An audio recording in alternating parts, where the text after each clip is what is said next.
Patrick redeemed a story time. Sorry, Jewel. Scary story. Oh. Many years ago, I used to live in the Mojave Desert, which is where Fallout New Vegas is located. Mojave, mo problems, as they would say on the radio station in the game. And there was a military base in the desert. And I was dating a young man who was in the military. He was a sergeant. And he worked in what they called the public affairs office, which was kind of like a public relations kind of thing, but for the military. Their office put out a newspaper for the people on the military base, and they also handled PR and public relations duties. And because I was a journalist, I was a newspaper reporter, that's how I met my boyfriend. He was working in the public affairs office, and when I would need to go on the base to interview someone for a news story or to cover something that was happening, I had to go through the public affairs office. I would call them up and say, hey, I need to get on the base. This is me from such and such newspaper, and I need to get on base. And that's how I ended up meeting him and then eventually dating him. But one night he needed to go on base. He was not working. The office was closed, but he had to go back to the office to get something. And I had never been in the actual public affairs office before, the building that they used for the office. So I went in there with him. We went on base. It was, like I said, late at night. Everything was, the offices were closed. Nobody was in there. But we went into the office, and he went in there to grab something out of his desk or do something. So we're in this small, older building. That's where the office was, very dark. And he's at his desk, and I'm just kind of wandering around. So I wander back to the back of the office, and there was a little room off the back of the office that they used as a break room. And you could see that it was, I flipped on the light. It was a small room. It had a microwave. It had a table. It had chairs. But it had the most horrendous smell. It had a smell, and I can't describe it other than it wasn't like a sewage smell. It wasn't like a bad garbage smell. Like, those are all things I've smelled before. This had a smell like death. It was a very distinct, strange, unsettling smell. And it made me feel very uncomfortable. And I had I was uncomfortable the whole time we were there. And it wasn't because it was late at night or because I had been to my own newspaper office several times at night when there was no one there and I was, having to get something out of my desk or whatever. Like, it's not that big a deal for me. It wasn't like I was easily ever scared by anything. Right? But this place gave me the creeps really bad. And I felt really, really uncomfortable. I was really, really not even nervous, but just creeped out really bad. And then this weird smell in the back of the, in the office. And I thought, okay, maybe I'm just, maybe it's nothing, maybe this is just like, maybe somebody needs to take out the garbage or whatever. So my boyfriend came in the room, came back there. He was done doing whatever he was doing, and he came back and he said, all right, I'm ready to go. And I said, do you smell that? And he was like, smell what? And I said, that horrible smell back here. And he, sniffed, and he says, I don't smell anything. I said, no, it smells terrible back here. And he's like, no, I don't smell anything. And I said, you don't smell anything? You don't feel anything? And he's like, what do you mean? And I'm like, it feels really creepy back here, and it smells terrible. And I'm like, this whole office feels creepy. And he was like, okay, well, I'm done. Let's leave.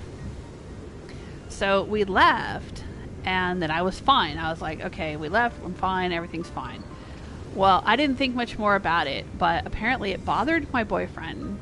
So he did a little more poking around, and then he comes to me a few days later, and he says, hey, remember we went to the office and you were very uncomfortable? And I said, yeah. And he says, well, I didn't tell you at the time because I didn't want to freak you out, but he said, we have another guy on our staff who was also, my boyfriend knew that I was really into my Irish heritage and all of this, and he says, yeah, this other guy that works on our staff, he's an Irish American as well, and he hates this office that we have. He said he's always seeing things out of the corner of his eye, and that it gives him the creeps, and he hates it. He said, and then the way you were talking about it was like the same way that he talks about it. He said it was just really weird that you guys both had the same reaction to this building. And he said, so I did some research. And he found out that that building had been back in like World War II or whatever, like in the, I don't know how old, 50s, 40s, whatever, however old it was.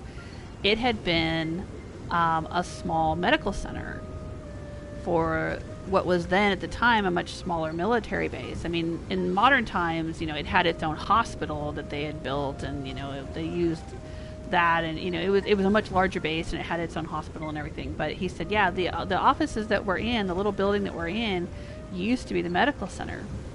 And he said, and I looked at the floor plans and stuff from the old files, and he said that room that was the break room was their morgue.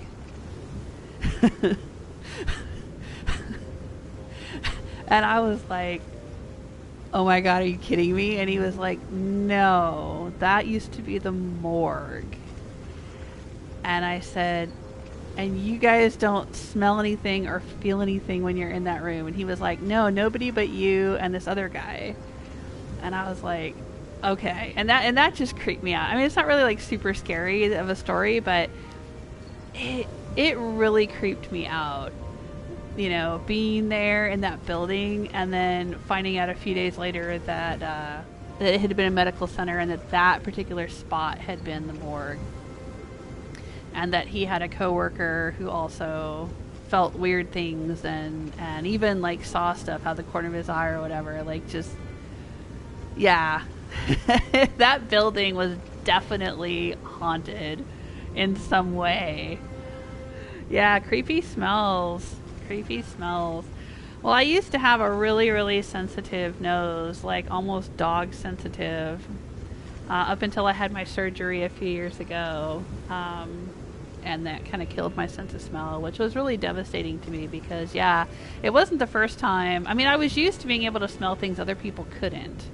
That's kind of like a common thing, or used to be a common thing for me throughout my life, is I would often smell things other people couldn't. I would often smell stuff before other people smelled it, or I would often smell like other people had been in a room. Like, I know that sounds really bizarre, but I swear it's like I had a nose like a dog. I mean, if somebody had been in a room, somebody who wore a distinctive perfume or a distinctive aftershave or had a certain smell to them, if I knew that smell and then, like, happened to smell it somewhere, I could say, like, hey, was so-and-so in this classroom, earlier or whatever. And people would go, yeah, how did you know that? Just little things like that. Or like when I used to work with the public a lot in retail, people would come in and I could smell what they had for lunch. But I know, like, okay, yeah, because they ate an onion sandwich or something. But no, like, seriously, like, people would walk in and I would just get this little, like, whiff off of their clothes or their hands, or not even their breath. Like, they would just walk in, they hadn't even talked to me yet, and I would just smell, like, oh, you had, a burrito, and you had, blah, blah, blah. Like, there was one time a guy came in and he was wearing a suit, right? But he smelled like gardening dirt. And I said, have you been walking in somebody's garden, or have you been gardening? And he was like, he just got totally spooked, and he was like, yeah. He goes, I just came from this house. I was doing an appraisal, and I had to walk around in their garden. He's like, how did you know that? And I said, I can smell the dirt. And he was like totally freaked out. Like, but like, that's the kind of, I used to be able to just smell so many things like that on people and stuff. It was weird. So, I guess I was just smelling something in that room, but like, I wouldn't think after, like, I mean, this was in the 90s, but I wouldn't think after like 50 years they would still be, and and however many paint jobs and whatever they'd done to remodel the place, that it would still have a smell of a morgue. But I could still smell it, man. So weird. All right, so that's my story. How's that for that was kind of a creepy story, not a scary story, but there you go.